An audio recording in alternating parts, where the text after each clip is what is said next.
नमस्कार, न्यूज़ 18 बिहार झारखंड में आपका स्वागत। मैं राहुल ओझा आपके साथ। तो देश भर में आज प्रकाश का पर्व दिवाली धूमधाम से मनाई जा रही है। देश भर में अंधेरे पर प्रकाश की जीत के त्योहार दीपावली की धूम है। यह पर्व भारत के सांस्कृतिक और धार्मिक महत्व का प्रतीक है, जो प्रकाश, खुशहाली और बुराई पर अच्छाई की जीत का संदेश देता है। दीपावली को लेकर लोगों में खासा उत्साह और उल्लास है। इस मौके पर मां लक्ष्मी और भगवान गणेश की पूजा की जाती है। ये तस्वीर अलग अलग जगहों की दिखा रहे हैं। जहां देखिए गुवाहाटी की तस्वीर देखिए, भुवनेश्वर जो आतिशबाजी जहां हो रही है, लखनऊ जगमग है रोशनी से, ये शहर नहाया हुआ है। पश्चिम बंगाल में भी आतिशबाजी का लोग आनंद ले रहे हैं।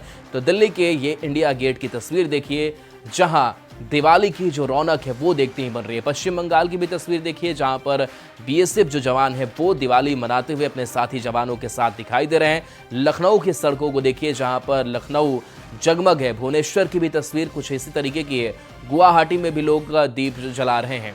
तो ये तस्वीर है जहां सीएम नीतीश कुमार ने एक कड़े मार्ग में दीपावली मनाया। इस मौके पर उनके बेटे निशांत भी मौजूद थे। तो ये मुख्यमंत्री नीतीश कुमार की तस्वीर है, जहां पर दीपोत्सव मनाते हुए, दीप जलाते हुए मुख्यमंत्री नीतीश कुमार दिखाई दे रहे हैं। उनके साथ साथ कुछ और लोगों की यहाँ पर मौजूदगी है और बेटे निशांत भी इस तस्वीर में दिखाई दे रहे हैं। तो ये तस्वीर घर के अंदर की है, एक कड़े मार्ग की तस्वीर।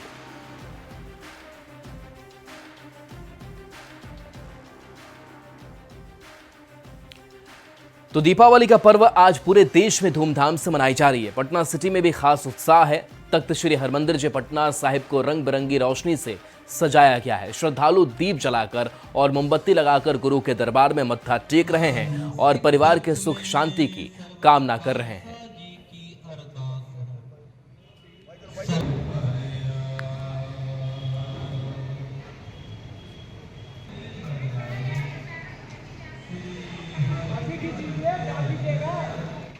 देश भर में दिवाली धूमधाम से मनाई जा रही है। वहीं गोपालगंज में जेडीयू सांसद और पार्टी के राष्ट्रीय कोषाध्यक्ष डॉक्टर आलोक कुमार सुमन भी परिवार के साथ दीपावली मनाते हुए नजर आ रहे हैं। सांसद सुमन ने कहा कि बिहार में 14 नवंबर को लोग दूसरी बार दीपावली मनाएंगे, क्योंकि उस दिन एनडीए की सरकार बनेगी और नीतीश कुमार फिर से मुख्यमंत्री बनेंगे।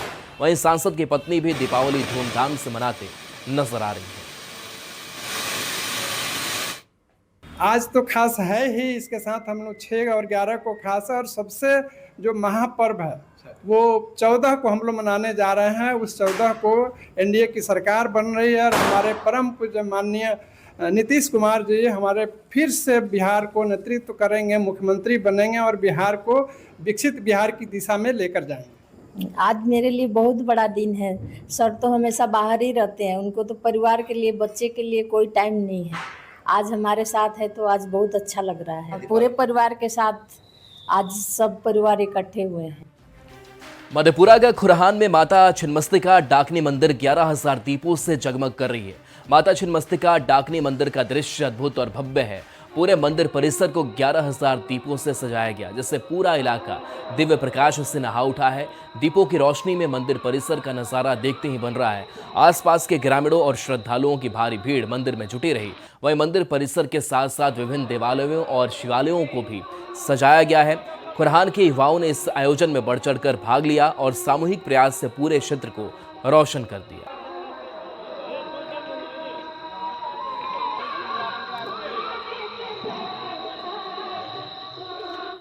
आज पूरा देश दीपों का त्यौहार मना रहा है, लेकिन बिहार में चुनाव है, लिहाजा पुलिस के साथ साथ अर्धसैनिक बलों के जवान अपने घर से दूर हैं। ऐसे में ड्यूटी पर तैनात जवानों ने हाजीपुर में दीपावली मनाई।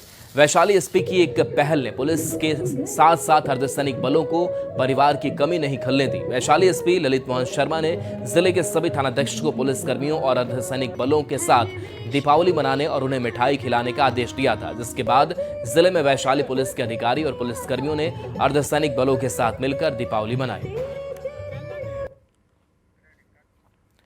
लोहरदगा में भी दीपावली पर्व को लेकर लोगों में उत्साह देखा जा रहा है। चारों दीपों की रोशनी से लोहरदगा में रौनक देखी जा रही है। लोहरदगा क्रिएटर क्लब की ओर से लोहरदगा जिले के बीएस कॉलेज मैदान में भव्य दीपोत्सव का आयोजन हुआ। इस आयोजन को जगमगाता लोहरदगा का नाम दिया गया है। दीपोत्सव में भारत देश का नक्शा और मंदिरों को दिखाया गया है। पूरे मैदान को 21,000 दियों से सजाया गया है, जिससे मनमोहक दृश्य देखने को मिल रहा है। लोहरदगा जिला में दीपावली पर्व को लेकर उत्साह लोगों में देखा जा रहा है। हर ओर रोशनी ही रोशनी दिखाई दे रही है। वहीं जिले के बीएस कॉलेज मैदान में लोहरदगा क्रिएटर क्लब द्वारा भव्य दीप उत्सव का आयोजन किया गया। क्रिएटर क्लब लोहरदगा के द्वारा 21,000 दियों से पूरे बीएस कॉलेज मैदान को सजाया गया और एक भव्य दीपोत्सव का आयोजन किया गया और इस दीपोत्सव को जगमगाता लोहरदगा का नाम दिया गया। बता दें कि इस तरह का आयोजन लोहरदगा में पहली बार हुआ था और यहाँ भारी संख्या में लोग आए थे और इस दीपोत्सव का आनंद ले रहे हैं। वहीं देखा जा रहा है कि जिले में लगातार दीपावली पर्व को लेकर लोगों में उत्साह है। लोग अपने घरों को दिए से रोशन कर रहे हैं। आकाश साहू, न्यूज़ 18 लोहरदगा। रामगढ़ में दीपावली और काली पूजा को लेकर अचरप्पा के प्रसिद्ध सिद्धपीठ मां छिन्नमस्तिके के मंदिर को भव्य रूप से सजाया गया है। सिरिंज बल्ब और फूलों से आकर्षक मंदिर को सजाया गया है। सजावट के कारण मंदिर काफी आकर्षक दिख रहा है। तस्वीरों में आप देख सकते हैं कि मां छिन्नमस्तिके का मंदिर रोशनी से जगमगा रहा है। झारखंड के अलग अलग इलाकों के अलावा बिहार और बंगाल से भी लोग मां छिन्नमस्तिके के दर्शन के लिए दूर दूर से पहुंचे। छिन्नमस्तिके मंदिर में विशेष भंडारे का भी आयोजन किया गया है। तारा महाविद्या षोडशी भुवनेश्वरी भैरवी छिन्नमस्ता च विद्या धूमावती तथा बगला सिद्ध विद्या च मातंगी कमलात्मिका एता 10 महाविद्या सर्वतंत्रेषु गोप्ता। ये 10 महाविद्या समस्त तंत्रों में गुप्त है, जिसमें आद्या माँ दक्षिणा काली है। उसके बाद इनके और 9 रूपों का प्रतीक है, सब मिलाकर 10 रूप हुआ, जो 10 महाविद्या कही जाती है। आज की रात्रि का माँ दक्षिणा काली का विशेष पूजा निशिष्ट काल में संपन्न होता है। 24 घंटा के लिए खुला रहता है। इसी काली पूजा में कार्तिक माह के कृष्ण पक्ष की अमावस्या को आज 2:55 से प्रारंभ हो रहा अमावस्या। आज ही दीपावली भी मनाया जाएगा और माँ छिन्नमस्तिका के दरबार में रात 12 बजे काली पूजा भी संपन्न होगा। साथ में श्रद्धालु एवं भक्तों के लिए विशेष भंडारा का भी आयोजन किया जाता है और साधकों के लिए स्थान बनाया गया है, जिसमें हवन पूजन जप तप कर सके। गठबंधन ने जारी उम्मीदवारों की फाइनल लिस्ट की है। महागठबंधन के 252 उम्मीदवार चुनावी मैदान में हैं। आरजेडी ने 143 उम्मीदवारों की लिस्ट जारी की है। कांग्रेस ने कुल 61 उम्मीदवारों की घोषणा की है, तो सीपीआई एमएल की तरफ से 20 उम्मीदवारों की लिस्ट जारी की गई है। सीपीआई 9, सीपीएम 4 और वीआईपी के 15 उम्मीदवार चुनावी मैदान में हैं। महागठबंधन में 10 सीट पर आपस में मुकाबला है। 2 सीट पर वीआईपी और आरजेडी आमने सामने हैं, तो 4 सीट पर कांग्रेस और सीपीआई आमने सामने है। 4 सीट पर आरजेडी और कांग्रेस आमने सामने है।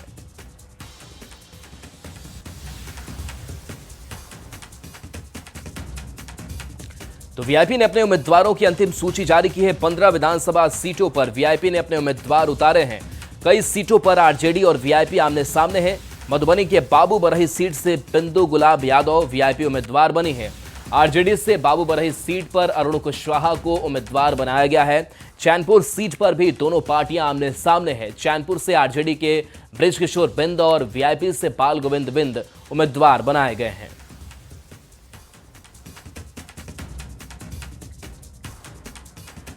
और देखिए, भागलपुर में सोमवार को 153 गोपालपुर विधानसभा क्षेत्र में नामांकन का अंतिम दिन रहा। पूरे दिन अनुमंडल कार्यालय परिसर में राजनीतिक हलचल और समर्थकों की भीड़ जुटी रही। वहीं वीआईपी पार्टी से प्रेम सागर उर्फ डब्लू यादव ने अपना नामांकन दाखिल किया। उन्होंने कहा कि वे क्षेत्र के विकास, शिक्षा और रोजगार के मुद्दों पर जनता के बीच जाएंगे।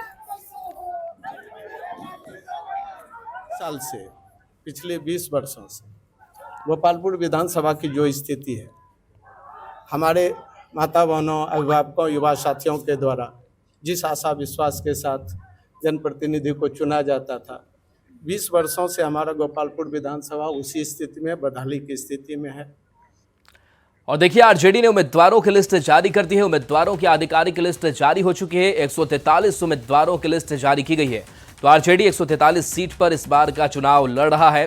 पिछले बार 144 सीट पर आरजेडी ने चुनाव लड़ा था, यानी कि इस बार 1 सीट पर अपने कम उम्मीदवार दिए हैं। आरजेडी ने 24 महिला उम्मीदवारों पर दांव लगाए हैं, तो 18 अल्पसंख्यक उम्मीदवारों पर भी भरोसा आरजेडी ने जताया है। तो 24 महिला उम्मीदवारों को टिकट, 18 अल्पसंख्यक उम्मीदवारों को टिकट और कई सीटों पर सहयोगियों के साथ आरजेडी की फाइट है। कुटुंबा पर हालांकि उम्मीदवार आरजेडी की तरफ से नहीं दिया। परिहार से ऋतु जायसवाल का टिकट आरजेडी की तरफ से काट दिया गया।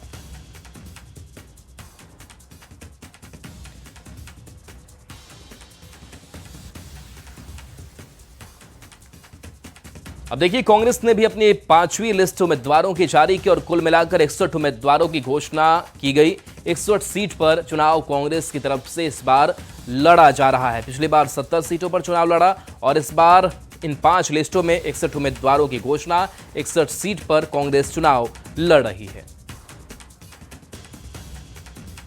और देखिए, 5 ऐसे सीट है जिस पर आरजेडी कांग्रेस की भिड़ंत है। महागठबंधन में फ्रेंडली फाइट इन 5 सीटों पर और 5 सीट पर आरजेडी कांग्रेस की भिड़ंत। और कौन कौन सी ये सीटें वो भी जानिए। तो वैशाली, लालगंज, नरकटियागंज में सीधी टक्कर है, तो सुल्तानगंज, कहलगांव में फ्रेंडली फाइट है। 5 सीट पर एक दूसरे के खिलाफ लड़ाई है। वैशाली से अजय कुशवाहा हैं, तो इंजीनियर संजीव सिंह भी कांग्रेस से चुनावी मैदान में है। लालगंज की अगर बात करें तो शिवानी शुक्ला हैं और आरजेडी से आदित्य कुमार, कांग्रेस से आदित्य कुमार राजा हैं। इसके साथ साथ सुल्तानगंज अगर सीट की हम बात करेंगे तो आरजेडी से चंदन सिन्हा है, तो कांग्रेस से ललन सिंह चुनावी मैदान में है। कहलगांव की अगर बात करें, इसके बाद से दूसरी सीटों की ओर अगर हम नजर डालते हैं तो ये रजनीश भारती, प्रवीण सिंह कुशवाहा की ये भिड़ंत है। तो आरजेडी और कांग्रेस की ऐसी 5 सीटें हैं जिस पर भिड़ंत देखने को मिल रही है। आरजेडी से दीपक यादव है नरकटियागंज में, तो शाश्वत केदार पांडे कांग्रेस से चुनावी मैदान में उतरे हैं। और देखिए, मुंगेर में वीआईपी पार्टी को बड़ा झटका लगा है। पार्टी के उम्मीदवार सकलदेव बिंद ने बीजेपी का दामन थाम लिया। महागठबंधन से नाराजगी जाहिर करते हुए उन्होंने उप मुख्यमंत्री सम्राट चौधरी के मंच पर पहुंचकर खुला समर्थन दे दिया। इस ऐलान के साथ ही तारापुर विधानसभा का चुनावी समीकरण पूरी तरह से बदल गया है। सकलदेव बिंद ने अपने सैकड़ों समर्थकों के साथ बीजेपी की सदस्यता ग्रहण की। मंच से जनता को संबोधित करते हुए सकलदेव बिंद ने कहा कि पार्टी के भीतर षड्यंत्र रचकर उनका टिकट काटा गया। मैं आज बीजेपी पार्टी ज्वाइन कर रहा हूं और मैं आपके जनसभा से मैं घोषणा करता हूं, ईमानदारी पूर्वक बीजेपी पार्टी के साथ रहूंगा। और साथियों, आप जिंदाबाद जिंदाबाद जिंदाबाद। साथियों, आप लोग मेरा सोशल मीडिया से हमेशा देखते रहे। हम 2 साल से लगातार तारापुर विधानसभा में हमेशा मेहनत कार्यकर्ता गरीब गुरबा से लोग मिलते रहे, मगर कुछ लोग अति पिछड़ा समाज को बेटा को मान सम्मान देना नहीं चाहता है। और उसका कारण है कि आज आदरणीय प्रतिपक्ष नेता तेजस्वी प्रसाद यादव जी 3 करोड़ में टिकट बेचकर हमको अपमानित करने का काम किया है। और देखिए, आरजेडी नेत्री रितु जायसवाल ने खुलकर बगावत कर दी है। सीतामढ़ी के परिहार विधानसभा सीट से निर्दलीय नामांकन कर दिया है। नामांकन खत्म होने के बाद रितु जायसवाल ने परिवार के साथ डुमरा के विश्वनाथपुर में एक जनसभा को भी संबोधित किया। इस दौरान सभी भावुक नजर आए। रितु जायसवाल ने कहा कि उन्हें परिहार के बजाय सीतामढ़ी के बेलसंड से आरजेडी ने टिकट दिया, लेकिन उनका प्राण परिहार के जनता में बसता है।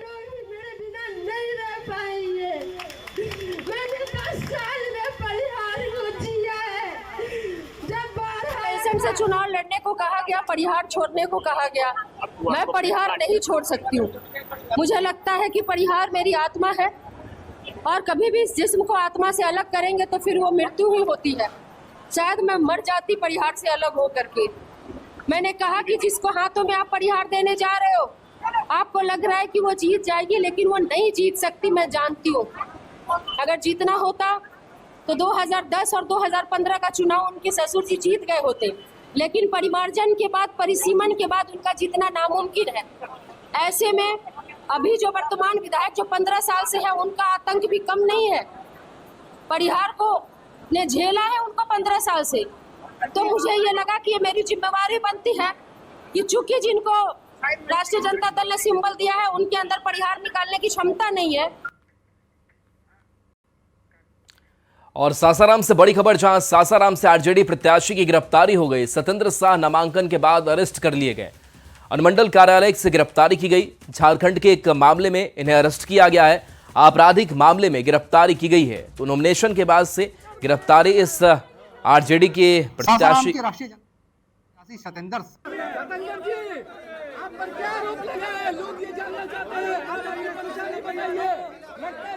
आम के राष्ट्रीय जनता दल के प्रत्याशी सतेंद्र शाह की गिरफ्तारी हुई है। जैसे ही उन्होंने नामांकन किया और नामांकन करने के बाद जैसे ही वो बाहर निकले उनकी गिरफ्तारी हो गई है। बताया जाता है कि झारखंड के गढ़वा में वर्ष 2004 का यह मामला है। लगभग 21 साल पुराना एक मामला, जो डकैती मामला है और इसमें वो परमानेंट फरारी थे और फरारी के दौरान ही ये सासाराम के आसपास के इलाकों में राजनीति भी कर रहे थे और इससे पहले भी नगर निगम से जुड़े हुए कई चुनाव भी वो लड़ चुके हैं और उनकी पत्नी भी राजनीति में है। लेकिन इस बार जब उन्हें राजद का टिकट मिला और आज जैसे ही नामांकन के अंतिम दिन वो जब नामांकन करने यहाँ पहुँचे तो उनका नामांकन तो हो गया और नामांकन करने के बाद जैसे ही वो बाहर निकले, गढ़वा की पुलिस यानी झारखंड की पुलिस यहाँ पहले से ही मौजूद थी और सतेंद्र शाह जो राजद के प्रत्याशी हैं उनकी गिरफ्तारी हुई है। बता दें कि अंतिम समय में आज बीते रात अंतिम समय में सतेंद्र शाह को प्रत्याशी बनाया गया और नामांकन का अंतिम दिन होने के कारण आज लगभग 3 बजे के आसपास उनका नामांकन हुआ और जैसे ही नामांकन करके वो एसडीएम के कक्ष से बाहर निकले उनकी गिरफ्तारी हो गई। अजीत कुमार, न्यूज़ 18, सासाराम। अरेस्टिंग नहीं हुई। आज हमारे राष्ट्रीय जनता दल ने हमें टिकट दिया है तो हमें हमारे प्रतिद्वंदी ने हमें फंसाकर और हमें जेल विदा करा रहे हैं। इसलिए मैं जनता से अपील करता हूँ कि सतेंद्र शाह को आपका आशीर्वाद चाहिए। माननीय न्यायालय गढ़वा के द्वारा इन पर अस्थायी वारंट निर्गत किया गया है। इसी संदर्भ में आज करगर थाने पुलिस के द्वारा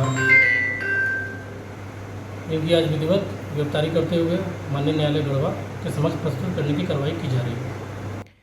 एलजेपीआर प्रमुख चिराग पासवान ने महागठबंधन में सीट शेयरिंग को लेकर बड़ा हमला बोला है। तेजस्वी यादव पर भी बड़ा कटाक्ष किया।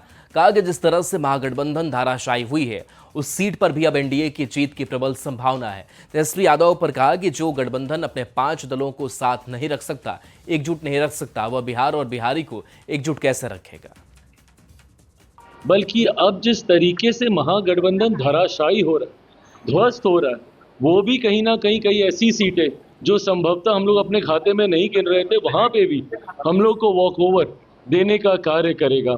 हकीकत में जो गठबंधन अपने घटक दलों को नहीं संभाल सकता, जो 5-6 दलों को एक साथ नहीं रख सकता, वो बिहार और बिहारियों को एक साथ कैसे रख सकता है। और देखिए, कुटुंबा पर किचकिच खत्म हो चुकी है। राजेश राम की सीट कुटुंबा है। आरजेडी ने इस पर उम्मीदवार अपने नहीं दिए। आरजेडी से सुरेश पासवान की चर्चा इस सीट को लेकर के थी। आज नामांकन करने की चर्चा थी। कुटुंबा पर कांग्रेस के लिए राहत की बात सामने आई कि कुटुंबा पर आरजेडी कांग्रेस के बीच जो तनातनी थी वो खत्म हो गई। राजेश राम ही यहां से उम्मीदवार।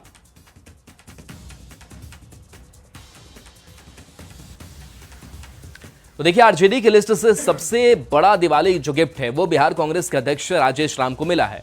औरंगाबाद की जिस कुटुंबा सीट को लेकर आरजेडी कांग्रेस के बीच तलवारें खिंच गई थी, सबसे ज्यादा तनाव बढ़ गया था और बातचीत बंद हो गई थी। उस कुटुंबा सीट से आरजेडी पीछे हट गया है और उसने अपना कोई प्रत्याशी नहीं दिया है। ऐसे में राजेश राम ने जब आज नामांकन किया तो उनके चेहरे पर इस दिवाली गिफ्ट की सबसे बड़ी खुशी देखते ही बन रही थी।